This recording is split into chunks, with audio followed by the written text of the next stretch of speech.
हाय परत केलं छत्तीन ब्लॉक चाललेलं देवलावर चालत देवलावर पोचलो पोरं आयुष भाईने त्याला बारके पोराला इकडे जयेश भाई घेतो सगळ्यांचे टिंगले आहे. टिंगल्या जेवून पोरं जेवलो आपण देवाच्या परला पाय आणि सुजय सांगतो फोटो का सुजयबाईचा नंतर सगळी पोरं जेवायला कशी बील लागले बघा डेंजरमध्ये नाही का मडवी शेटणी बदलू की ड्रेसिंग घरी जाऊन बघतो तर मोठं अंग आई चालतं लापरा.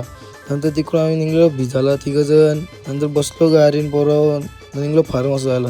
फार्महाऊस पोचून बघतो तर अभिवाडीचं झालं लफडं डाब्यावली काय माहिती काय विषयाला. नंतर बघा असं असतं. नंतर इकडं मामा साई घेतलेलं डबकायला पहिल्यांदा मामा डबकत होतं पोरं. नंतर इकडे बघतो तर आमचं मोठं अंकल सगळे होते रिओ. इकडं आमची मुन्नी तर अंकल ब्लॉकमध्ये घेस ना नंतर घेतलं बघ अशी जीप दाखवतं पोरं. नंतर इकडं हाताने काढलं सगळ्यांना किचनमधून बाहेर तुम्ही सांगतो लय डबकं खपवता. इकडं आज आली ती भाषण काय झालं काय माहीत. नंतर इकडे बघता होतं सगळी पोरं आमची बी लागलेली डबकं खायला. नाही इकडं आर्यन भाई बघा कशी डबकं खातं फुल रिॲक्शनमध्ये डबकं खाई होता. नंतर इकडे घेतलं बाबाचं केक लावायला. बाबाचा होता बड्डे म्हणून घेतलेलं केक लावायला. इकडे बघता तो बाबाला आणले डायरेक्ट वाघाचा केक.